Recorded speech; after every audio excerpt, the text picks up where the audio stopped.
नमस्कार प्यारे विद्यार्थियों, देव क्लासेज के ऑनलाइन मंच पर मैं DS ठोड़ा आपका हार्दिक अभिनंदन करता हूं। प्यारे दोस्तों, कल हमने चर्चा की थी अभाज्य संख्याओं की।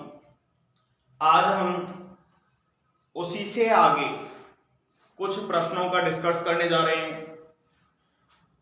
आप उनको करने का प्रयास करना। बाकी मैं थोड़ा सा लास्ट क्लास के बारे में थोड़ा सा एक बार संख्याएं लिखनी है मेरे को, उनको आप देख लेना। तो देखिए प्यारे दोस्तों, अगर हम चलते हैं, डिस्कस किया था हमने लास्ट क्लास में अभाज्य संख्याओं का। भाई अभाज्य संख्या के बारे में हमने जो डिस्कस किया वो मैंने आपको बताया कि भैया 1 से और 100 तक की अभाज्य संख्याओं के बारे में यदि हम बात करें तो टोटल कितनी संख्याएं होती हैं। तो सबसे पहले मैं छोटी छोटी हुई संख्याएं हैं उनको लिख देता हूं। 2, 3, 5, 7, 11, 13, 17, 19, 23, 29, 31, 37, 41, 43, 47। ये मैंने सारी संख्याएं लिख दी आपकी। कहां तक की? 50 तक की। इसके बाद में आएंगे तो 53, 59, 61, 67, 71, 73, 79, 83, 89 और 97। ये मेरे प्यारे दोस्तों ये संख्याएं हैं 100 तक की अभाज्य संख्याएं। इन अभाज्य संख्याओं से रिलेटेड कुछ क्वेश्चंस हैं वो मैं आपको बताता हूं। वैसे अगर मैं पूछ लिया जाए कि भैया 1 से और 100 तक कुल कितनी अभाज्य संख्या, तो ये हो गई। जैसे मैं यहां पर लिख देता हूं 1 से 100 तक अभाज्य संख्या, तो आपके सामने है। आप कहेंगे साहब 25 है, लेकिन अगर मैं कह देता हूं कि 1 से और 200 तक कितनी अभाज्य संख्या है, तो 1 से और 200 तक की अगर बात करें, 1 से 200 तक अभाज्य संख्या, या 1 से और 200 तक कितनी अभाज्य संख्याएं हैं, तो उसके लिए आप कहेंगे साहब कितनी संख्याएं हैं टोटल? 46, 46। अगर मैं आपसे कह दूं कि भैया 1 से और 1000 तक कितनी अभाज्य संख्याएं हैं, वैसे आपको आनी नहीं है, ध्यान रखना, लेकिन फिर भी अपनी नॉलेज के लिए आप रखना कि 1 से 1000 तक अभाज्य संख्या की अगर बात करें तो भैया कितनी होंगी? 168, 168 अभाज्य संख्याएं होंगी 1 से 1000 तक के लिए। अब बात कर लेते हैं यहां से कि इनसे रिलेटेड सब क्वेश्चन किस तरीके से आ सकते हैं। तो मैंने आपको बताया कि भैया रीट में पिछली बार जो 26 सितंबर को 21 में रीट की एग्जाम हुई थी, उसमें 2 अंकों की सबसे बड़ी 97, सबसे छोटी 11, इनका अंतर पूछ लिया तो पूछ लिया भाई कितना हो गया? 97 और 11 का जो डिफरेंट है वो कितना होगा? तो आप कहेंगे साहब 86 हो जाएगा, अर्थात 86। तो 86 भैया 86 इनका अंतर था, और यही रीट में प्रश्न पूछ लिया। बहुत छोटे लेवल का क्वेश्चन था वो, मैंने वहां पे सारे लेवल के क्वेश्चन करवाए थे। क्वेश्चन तो मैंने प्रत्येक जो भी क्वेश्चन आज तक पूछा हुआ है वो लगभग मैंने आपको क्वेश्चनों के टाइप बताए कि सबसे छोटी अभाज्य संख्या कौन सी है। तो सबसे छोटी अभाज्य संख्या की बात करें तो क्या होगी मेरे दोस्तों? 2 होगी। एकमात्र समअभाज्य संख्या कौन सी है? 2 है। एकमात्र क्रमागत अभाज्य संख्याएं कौन सी हैं? 2 और 3। तो इस तरीके से मैं आपसे कहूं सबसे बड़ी अभाज्य संख्या कौन सी है, तो बहुत सारे क्वेश्चन निकल के आते हैं। सबसे बड़ी अभाज्य संख्या हम ज्ञात ही नहीं कर सकते, आप आगे तक जा सकते हो। 1 से और 100 तक टोटल अभाज्य संख्या 25 है। 1 से 200 तक टोटल अभाज्य संख्या 46 है। 1 से 1000 तक टोटल अभाज्य संख्या कितनी है? 168, अर्थात 168। अब दोस्तों इनसे रिलेटेड प्रश्न किस तरीके से पूछे जाते हैं, तो मैं आपके लिए एक छोटा सा क्वेश्चन लिख देता हूं। देखिए, अगर ध्यान से देखना और मेरे प्रश्नों का जवाब देना। एग्जाम्पल, तो देखिए एग्जाम्पल में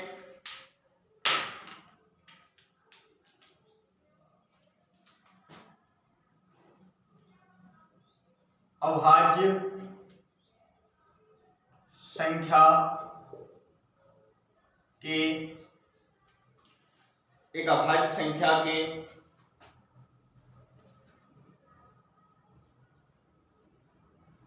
एक अभाज्य संख्या के इकाई अंक, एक अभाज्य संख्या की इकाई अंक के स्थान पर, इकाई अंक के स्थान पर अंक x है।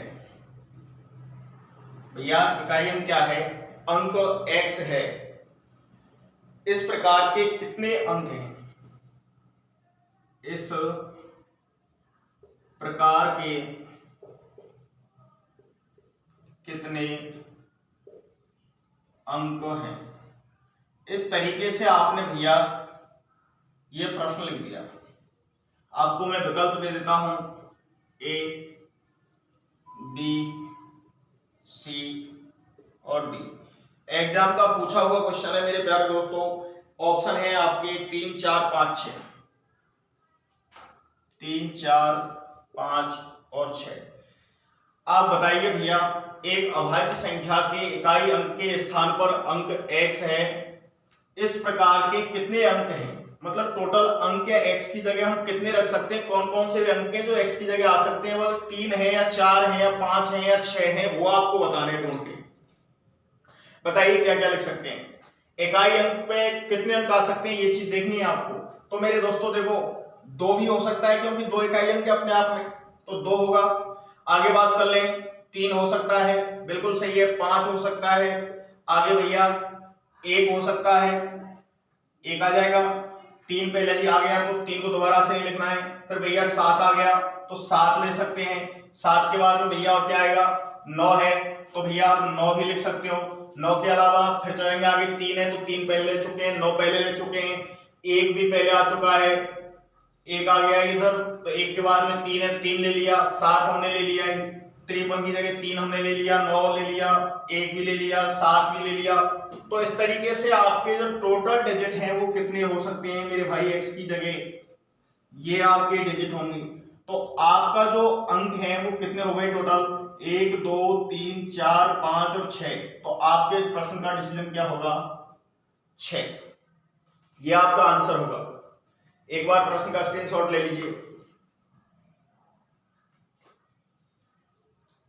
अच्छा साहब, नेक्स्ट क्वेश्चन की बात करते हैं। अगला क्वेश्चन क्या होगा वो देखिए भाई, देखो ध्यान से। मैंने आपके लिए क्वेश्चन लिख दिया, यदि x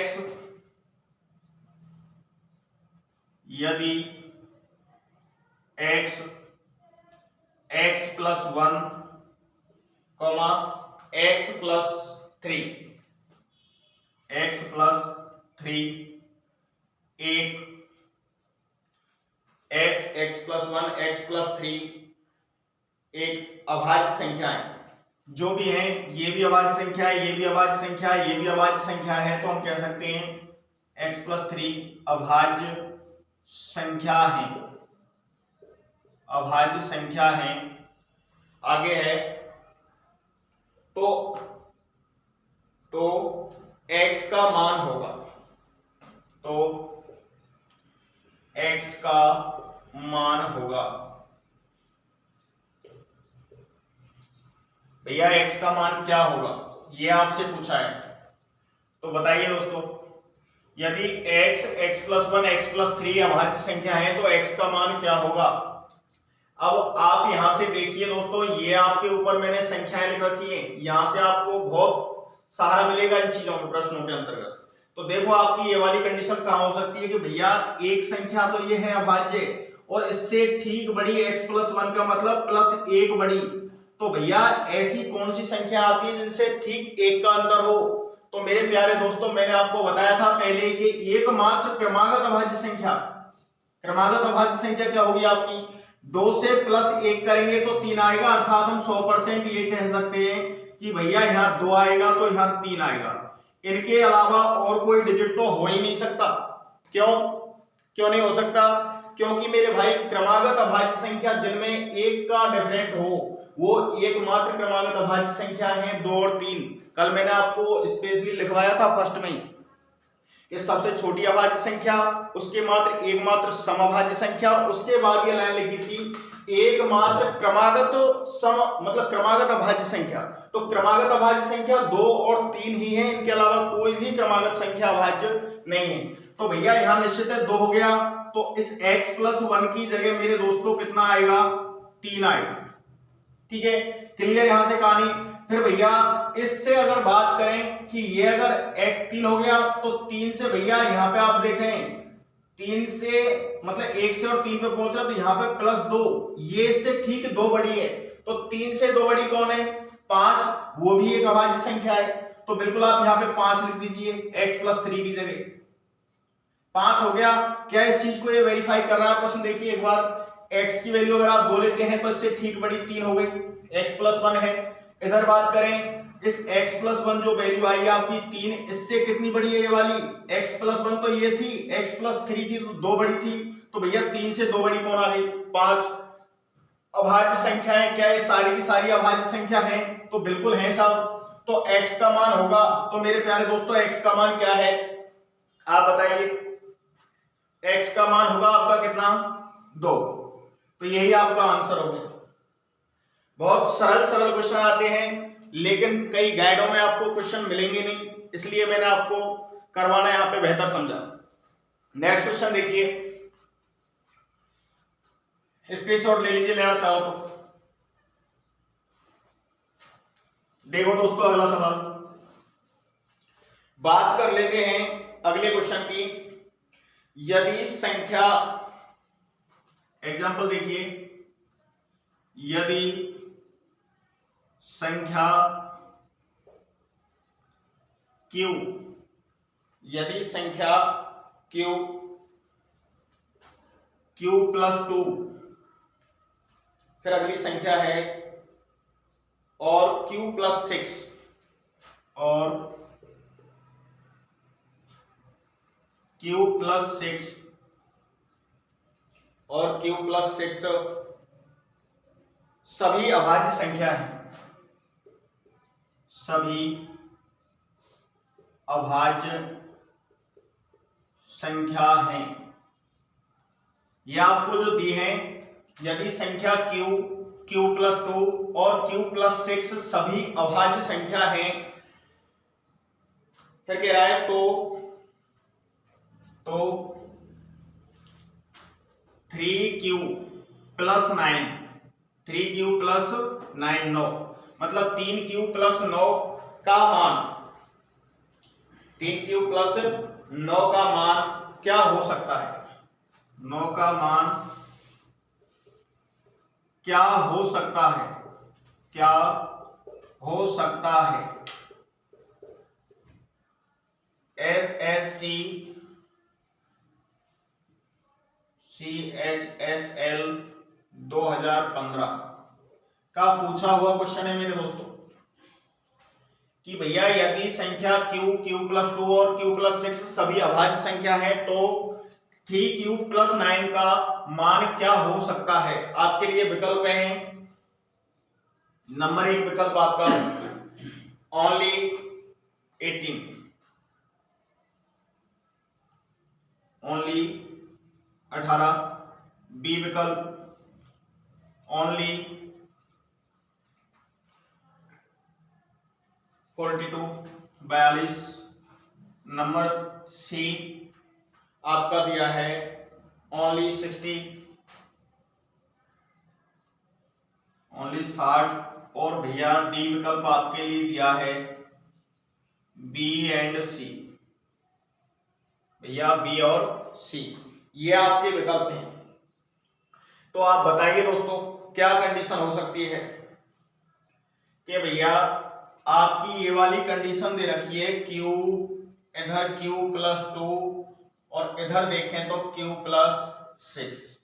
मेरे प्यारे दोस्तों अगर इनका हम डिफरेंट लें तो भैया इसमें और इसमें कितने का डिफरेंट हो गया, एक तरीके से बोले तो +2 की कहानी हुई। अगर यहां पे बात करें तो भैया 6 से 2 कम कर दो इधर, या 2 में 6 जोड़ दो, कितने जोड़ेंगे 6 हो जाए, तो यहाँ पे भैया प्लस क्या हो रहे हैं 4। तो मेरे प्यारे दोस्तों यहाँ पे आपको ये चीज देखनी है कि ऐसी कौन कौन सी अभाज्य संख्या है जिनके बीच पहले 2 का डिफरेंट, फिर उसके जस्ट बाद कितने का डिफरेंट, 4 का डिफरेंट। तो ऐसी स्थिति आपके सामने अभाज्य संख्याएं लिखी हुई हैं। तो देखो मेरे प्यारे दोस्तों, सबसे पहले तो आप ऐसी संख्याएं ढूंढिए जहां से आपको q का मान निकले, q का जो भी मान ले उसमें 2 जोड़े तो अगली भी अभाज्य संख्या प्राप्त हो, फिर उस अगली संख्या में 4 जोड़े तो फिर भी अगली संख्या अभाज्य प्राप्त हो। तो ऐसी संख्याएं प्राप्त करने के लिए आपको कौन कौन से युग्म उठाने पड़ेंगे मेरे प्यारे दोस्तों, देखिए इधर q की बात कर लेते हैं। तो q की जगह आप क्या रखते हैं मेरे भाई, 3 अगर हम रखते हैं तो q की जगह आपने रख दिया 3, फिर भैया अगली 3 और 2 5, बिल्कुल यहां तक कहानी सही है, ये आपकी 5 हो गई, तो इससे प्लस 2 का डिफरेंट हो गया, नहीं हुआ, बिल्कुल हो रहा है दोस्तों। आगे चलें तो भैया इसमें 5 में 4 जोड़ो एक बार, तो 5 में 4 जोड़ेंगे तो मेरे भाई क्या स्थिति बनेगी बताइए आप, 5 में 4 जोड़ो तो भैया क्या हो गया 9, क्या 9 आएगा क्या, नहीं मेरे प्यारे दोस्तों। ऐसी स्थिति में q का मान आपने जो भी लिया है, q का मान जो भी लिया है उसमें आपको क्या जोड़ना पड़ेगा, 6 जोड़ना पड़ेगा मेरे भाई। तो q का मान कितना है आपका 3 है, अगर 3 लिया है तो भैया यहां से आप जोड़ेंगे, तो देखिए 3 में अगर 6 जोड़े तो 9 हुए, तो 9 क्या अभाज्य संख्या है, नहीं भाई अभाज्य संख्या नहीं है। तो ऐसी स्थिति में आगे बढ़ो मेरे भाई, यहां तो आपका डिफरेंट 4 का ही होना चाहिए, तो ऐसी स्थिति में ये वाली सीक्वेंस नहीं ले सकते हम, तो और आगे बढ़े। ऐसे देखिए आप तो 2 का डिफरेंट और 4 का डिफरेंट वाली कहानी देखिए, तो 2 का यहाँ है लेकिन यहाँ भी आगे 2 का है, तो ये तो चलेगी नहीं, यहाँ 2 का है और यहाँ पे 4 का है, तो बिल्कुल आप इस वाले सेटअप को उठा के देखिए एक बार, यहां से आपका आंसर हो सकता है। तो देखो मेरे दोस्तों कि भैया यहां से अगर आप q की वैल्यू क्या ले रहे हो 5 लेते हैं, तो 5 में भैया q में 2 जोड़ेंगे तो 5 और 2 7 हो गए, और 7 में कितने जोड़े, मतलब q की वैल्यू तो आ गई आपकी 7, अब यहाँ पे 7 हो गया, तो भैया 7 में कितना जोड़ना है आपको, यहाँ कितने का डिफरेंट है 4 का, तो 7 में 4 जोड़ेंगे तो क्या आएगा 11 आएगा, यहाँ प्लस 4 हुआ और यहाँ पे प्लस 2 हुआ। तो यही तो मेरे दोस्तों प्रश्न बोल रहा है कि भैया पहली 2 संख्याओं का डिफरेंट तो कितना होना चाहिए 2, और अगली 2 का क्या होना चाहिए 4। तो आप देख रहे हैं यहाँ भी 2 का हुआ और यहाँ पे 4 का हुआ, तो बिल्कुल ये वाला सेटअप आप ले सकते हो। लेकिन क्या ऑप्शन मैच करेंगे, तो एक बार आप कैलकुलेशन करके देख लीजिए। उसने पूछा है 3q + 9, तो भैया 3 की जगह तो 3 रहेगा, अब q का मान क्या निकल के आया आपका, देखिए आप लोग 5, तो q की जगह मैंने रख दिया 5 और प्लस करना है मेरे दोस्तों 9, 5 गुना 3 से किया तो 5 दिया के 15, 15 में 9 जोड़ा तो मेरे भाई कितना आया 24। अब 24 आया तो मेरे भाई इधर तो ओनली 18, गलत बात है बिल्कुल, ओनली 42 ये भी गलत बात है, ओनली 60 ये भी नहीं आया, बी एंड सी, तो भैया ये तो कोई ऑप्शन मैच नहीं कर रहा है, इसलिए ये तो आंसर हो नहीं सकता। लेकिन आगे चलें, अब भैया ऐसा ही सीक्वेंस और कहां मिल सकता है, तो मेरे प्यारे दोस्तों देखो बिल्कुल जस्ट उससे सटा हुआ है 11 और 2 13, 11 और 2 13, 13 और 4 17, 2 और 4 का डिफरेंट हो गया, बिल्कुल 2 4 का ही उसने पूछा है, तो 2 और 4 की कहानी में मेरे दोस्तों क्या क्या लेना है हमको, तो देखो यहाँ पे q का मान तो क्या ले दीजिए 11, इधर हो गया 13 और इधर भैया कितना हो जाएगा 17। अगर ये वाली कहानी लेते हैं तो वेरीफाई तो हो रही है बिल्कुल, तो एक बार मान रख के देखिए 11 गुना मतलब 3, पहले तो 3 आएगा 3 गुना q की वैल्यू आप ले रहे हो 11 और प्लस के भैया 9। अब देखिए 11 गुना 3, 11 दिया 33, 33 और 9, 33 और 9 को अगर ऐड करते हैं तो मेरे दोस्तों कितना निकल के आएगा 42 निकल के आएगा। लेकिन अब एक समस्या और है कि अगर 42 सिंगल ऑप्शन में होता तब तो हम ये चीज कर देते कि ओनली 42 आएगा, लेकिन आगे अगर स्थिति देखें तो और स्थिति कहां हो सकती है, तो मेरे प्यारों देखिए इधर 17 और 2 19, यहां भी +2 हुआ और भैया इधर देखें तो प्लस के 4 हो रहे हैं, तो ये वाला भी सेटअप आप ले सकते हो। कितना भी मान रखिए दोस्तों, कोई बाध्यता नहीं होती है प्रश्नों में, ध्यान रखना। तो ऐसी स्थिति में भैया क्यू का मान क्या रख दें हम 17, क्यू प्लस 2 का मान 19, और भैया इधर रखें तो 23।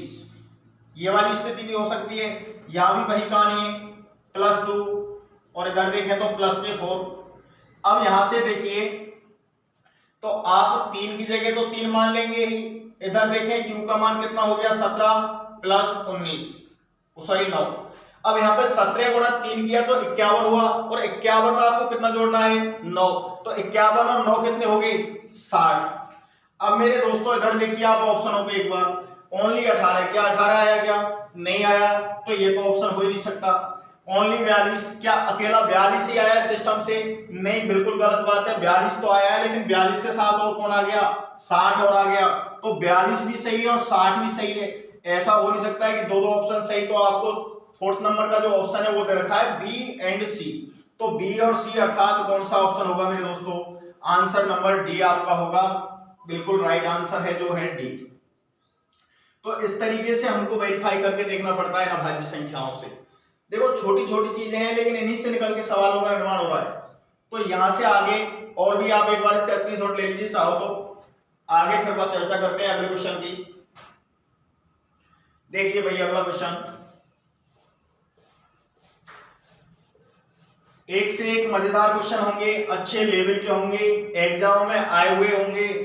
तो मेरे प्यारे दोस्तों आप सिर्फ हमारे साथ जुड़े रहिए, चैनल को शेयर करते रहिए, सब्सक्राइब करते रहिए, जिससे क्या है कि हमारा भी मनोबल बढ़े, हम भी मेहनत करें और आपको भी बेहतर से बेहतर कंटेंट उपलब्ध करवाएं। देखिए नेक्स्ट क्वेश्चन की बात करें, अगला क्वेश्चन है आपका, यदि P Q R इस प्रकार की अभाज्य संख्या है, यदि P Q R इस प्रकार की अभाज्य संख्या है, इस प्रकार की अभाज्य संख्या है कि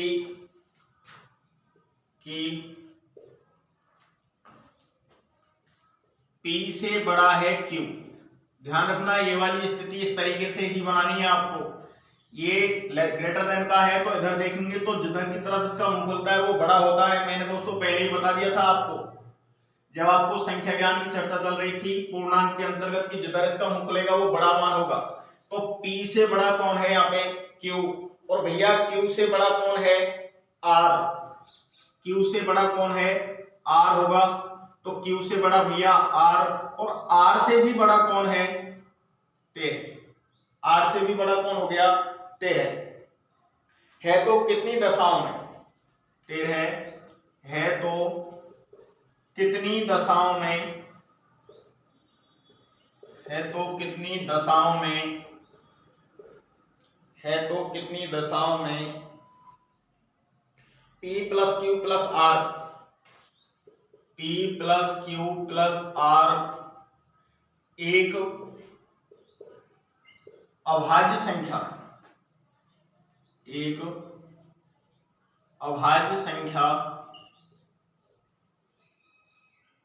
एक अभाज्य संख्या होगी।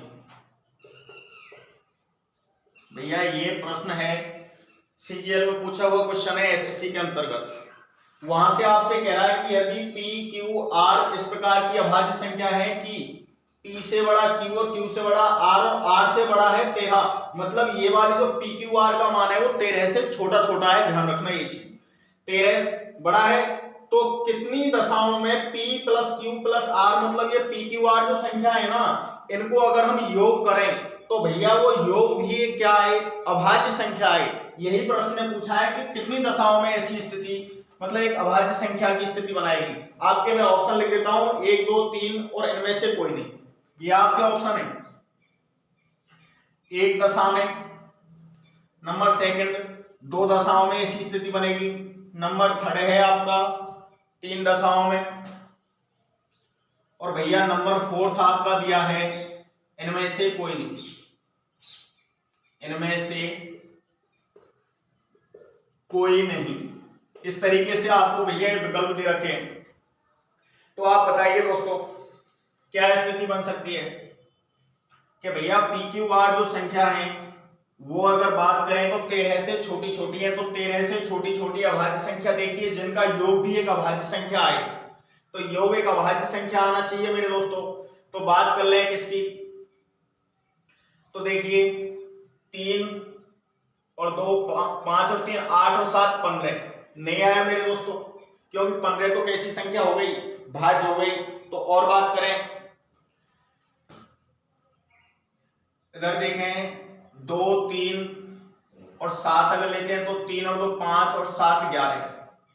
तो बिल्कुल भाई साहब अगर ऐसी स्थिति आती है, सॉरी 2 और 3 5 और 7 12 होते हैं तो ये भी स्थिति नहीं बनेगी।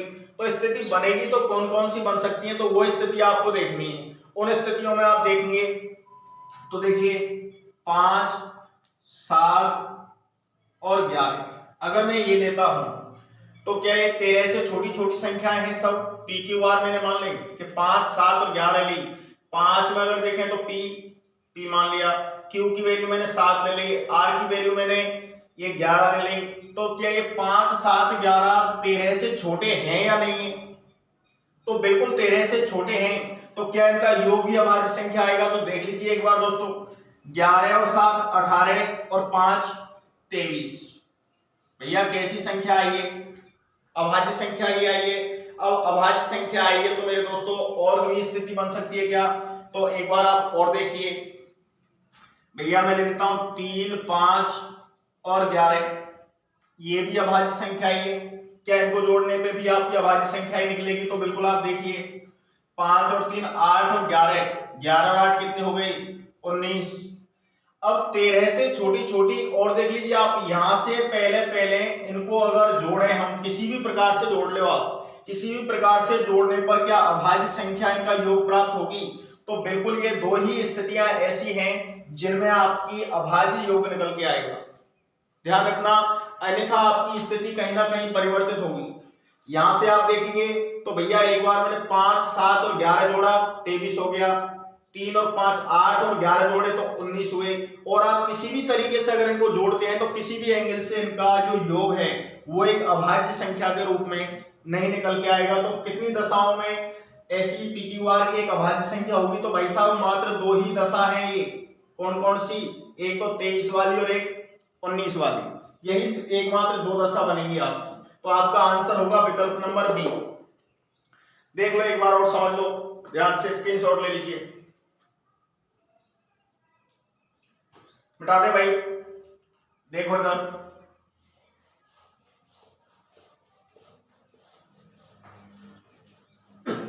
चलो एक लास्ट क्वेश्चन और बताओ आज के लिए। भैया आपके लिए क्वेश्चन है 3 अभाज्य संख्याओं का योग 100 है। मैं लिख देता हूं यहां पे 3 अभाज्य संख्याओं का, 3 अभाज्य संख्याओं का, 3 अभाज्य संख्याओं का योग 100 है, योग 100 है। आगे बोल रहा है प्रश्न में यदि इनमें से एक संख्या, यदि इनमें से एक संख्या, यदि इनमें से एक संख्या दूसरी संख्या से, एक संख्या दूसरी संख्या से, यदि इनमें से एक संख्या दूसरी संख्या से 36 अधिक है, संख्या से 36 अधिक है, 36 अधिक है, तो 36 अधिक है तो इन संख्याओं में से एक संख्या है, तो इन संख्याओं में से, इन संख्याओं में से एक संख्या है, तो इन संख्याओं में से एक संख्या है। ये आपका प्रश्न है प्यारे दोस्तों। तीन अभाज्य संख्याओं का योग 100 है। कोई भी तीन अभाज्य संख्या लीजिए, उनका योग कितना आना चाहिए? 100 आना चाहिए। यदि इनमें से एक संख्या दूसरी संख्या से 36 अधिक हो, मतलब दो संख्याएं ऐसी हैं जिनमें डिफरेंट कितने का है? 36 का है, 36 का है। इन संख्याओं में से एक संख्या कौन सी है? आपके लिए विकल्प दिए हैं मेरे प्यारे दोस्तों 4। पहला विकल्प 17, सेकंड विकल्प है आपका 29, थर्ड विकल्प है आपका 73 73, और फोर्थ ऑप्शन है भैया, मतलब डी ऑप्शन है इनमें से कोई नहीं, इनमें से कोई नहीं। बताइए। तो ऐसी स्थिति में भाई आपको एक चीज समझनी होगी थोड़ी सी, और वो क्या है दोस्तों कि भैया तीन अभाज्य संख्याओं का योग 100 है। अभाज्य संख्या कैसी होती है? एकमात्र दो को छोड़ के। तो दो को छोड़कर अगर हम अभाज्य संख्याओं की बात करें तो सारी की सारी संख्याएं कैसी होती हैं? विषम, क्योंकि एकमात्र समअभाज्य संख्या दो ही है, इसके अलावा और कोई भी सम संख्या अभाज्य नहीं है दो के अलावा। तो ऐसी स्थिति में एक ही बची आपकी सम संख्या, तो बाकी बची कुछ तो सबकी सब अभाज्य संख्या क्या है? विषम है। अब मेरे भाई आप एक बात बताइए मेरे को कि मैं अगर कोई सम संख्या में अगर मैं सम को जोड़ूंगा, सम संख्या में अगर मैं दोबारा से सम को जोड़ूंगा तो योग क्या निकल के आएगा मेरे दोस्तों? सम निकल के आएगा। जैसे उदाहरण से समझ लीजिए, 2 + 6 जोड़ा मैंने, माना 2 भी सम संख्या है और 6 भी सम संख्या है, तो इन्हें जोड़ेंगे तो 6 और 2 8, तो 8 भी कैसी आई मेरे दोस्तों? सम संख्या ही आई। तो इस तरीके से मैंने लिख दिया कि सम और सम जब भी मैं जोड़ूंगा तो हमेशा ही स्थिति में योग में क्या आना है? सम संख्या आएगी। अगर मैं बात कर लूं मेरे भाई कि यदि मैं सम संख्या को अगर मैं विषम में जोड़ता हूं, सम को अगर मैं किस में जोड़ूं? विषम में। जैसे आपने इधर तो ले लिया 2, इधर ले लिया 3, अब भैया 2 और 3 को ऐड करेंगे तो मेरे प्यारे दोस्तों क्या निकलेगा? 5 निकलेगा, जबकि 5 कैसी संख्या है? विषम है। तो भैया यहां आप देख रहे हैं कि सम और विषम में अगर जोड़े तो विषम आएगी, और अगर मैं कह दूं आपसे कि विषम विषम को अगर मैं जोड़ूं तो कि भैया एक बार विषम और फिर पुनः विषम ले दे, अगर तुम विषम विषम को जोड़ोगे तो मेरे भाई आपकी हमेशा कैसी संख्या निकल के आएगी? सम संख्या निकल के आएगी। जैसे विषम में मैं ले लेता हूं 3 और एक भैया विषम ले ली मैंने 5, 5 और 3 जोड़े तो 8 आया, जबकि 8 तो भैया वही विषम सम संख्या हो गई। तो ऐसी स्थिति में आपको ये वाली चीज पता होनी चाहिए कि हम कौन कौन सी संख्याओं को जोड़ते हैं तब कौन सी संख्या निकल के आएगी। तो मेरे दोस्तों सम और सम का जब भी आप जोड़ोगे तो हमेशा ही क्या आएगा? सम आएगा। अगर सम में विषम संख्या को अगर हम जोड़ते हैं तो विषम योग आएगा, यदि विषम में विषम जोड़ोगे तो योग कैसा आएगा? सम आएगा। अब मेरे दोस्तों आपको एक चीज तो क्लियर है कि भैया योग क्या दे रखा है? योग कितना है? 100। अब भैया अगर 100 योग लाना है, 100 योग यदि आपको लाना है तो अभाज्य संख्या तो ज्यादातर कैसी है? मतलब ज्यादातर के एक को छोड़ के सारी की सारी विषम है। तो अगर तुम विषम विषम संख्या सारी लेते हो तो आपको योग तो सम कभी भी नहीं आएगा। विषम विषम अगर ले लेते हैं, जैसे देखिए आपने गलती से ले ली कि विषम विषम और एक विषम और ले ली, तो ऐसी स्थिति में विषम विषम जोड़ेंगे तो आपकी स्थिति क्या बनेगी? देखो कि भैया ये आपकी विषम विषम की स्थिति बना देता हूं तीनों बार। अब क्या स्थिति बननी है? तो देखो विषम में विषम जोड़ा तो क्या हो गया? सम हो गया। यहां तक की कहानी तो ठीक है। फिर भैया आपको दोबारा से क्या जोड़नी पड़ेगी? ये वाली विषम जोड़नी पड़ेगी। अब विषम में विषम अगर आप जोड़ोगे, मतलब सम में विषम जोड़ोगे तो क्या स्थिति निकल के आएगी? विषम वाली स्थिति आएगी। तो भैया ये स्थिति अगर विषम आई तो यहाँ तो योग तो सम है, तो इसलिए ये वाली कहानी तो हो ही नहीं सकती। तो ध्यान रखना किस तरीके से जोड़ना पड़ेगा आपको। एक संख्या तो लेनी पड़ेगी सम, फिर आपको 2 लेनी पड़ेगी विषम। 2 कौन सी लेनी पड़ेगी? विषम। अब भैया अब आप देख लीजिए विषम विषम को जोड़ेंगे तो भैया योग क्या आएगा? सम आएगा। और सम में अगर मैं सम जोड़ता हूं तो आपको फाइनली आंसर क्या आएगा? सम आएगा, और ये वाली चीज इस चीज को वेरीफाई कर सकती है, अन्यथा और किसी भी तरीके से आप इस मार्क में नहीं पहुंच सकते। तो देखिए एक बार मैं कैलकुलेशन करता हूं। देखिए आप देख रहे हैं यहां से कि भैया एक तो आपकी सम संख्या आपको लेनी ही पड़ेगी, तो एकमात्र सम संख्या तो एक ही है बस। कौन सी वाली? 2। तो यहां से 2 का मार्क तो क्लियर हो गया कि एक तो 2 आनी ही है। प्लस आगे अगर अगली संख्याओं की बात करें तो एक को a मान लीजिए, तो भैया दूसरी वाली संख्या कितनी होगी? दूसरी संख्या से कितनी अधिक है? 36 अधिक है, तो एक में भैया 36 और जोड़ दीजिए। अब यह संख्या को और यहाँ पर डिफरेंट तो कितना होगा? 36 हो गया, क्योंकि अधिक है। अधिक इसका मतलब ज्यादा है, या के समान से भी कितनी ज्यादा है? 36 अधिक है, और इधर एक आपकी 2 क्लियर हो गई। तीनों का योग किसके बराबर हो जाना चाहिए? 100 के बराबर हो जाना चाहिए। अब 100 के बराबर अगर योग हुआ तो भैया कैलकुलेशन कर लो एक बार। 36 तो ये वाले और 2 ये वाले, 36 और 2 कितने हुए? 38 हो गए। ठीक है साहब, इधर जोड़ा हमने 2a बराबर 100 में से इधर जाएंगे भाई साहब, ये 36 उधर गए तो ये माइनस की, और 2 उधर गए तो ये भी माइनस की। इधर देखें 2a की वैल्यू अगर बात करें तो 100 में से 36 गए तो 64 बची। 64 में से भी 2 और घटाओ तो भैया कितने बच गए? 62। 2 का ये गुना वाली संख्या है। जब किन्हीं संख्याओं का पक्षांतरण कर रहे हो तो प्लस वाली संख्या है तो माइनस में जाती है, माइनस वाली संख्या है तो वो प्लस में जाएगी। अगर गुना वाली संख्या है तो वो भाग में जाती है, और भाग वाली संख्या किस में जाती है? गुना में। तो मेरे दोस्तों यहाँ पे गुना में है संख्या, तो गुना वाली कहां जाएगी? भाग में। अब जब भाग में गई मेरे प्यारे दोस्तों तो इधर तो बचेगा 1, इधर 62 में भैया किसका भाग दे देंगे? 2 का। 2 से काटेंगे तो कितनी बार कट गया? 31 बार। अर्थात हम कह सकते हैं कि a की वैल्यू क्या हो गई? a की वैल्यू क्या हो गई? 31। अब भैया यहां से संख्या निकाल दीजिए, आपके सामने है। एक तो आपकी संख्या 2, दूसरी वाली आपकी a की वैल्यू कितनी आई है?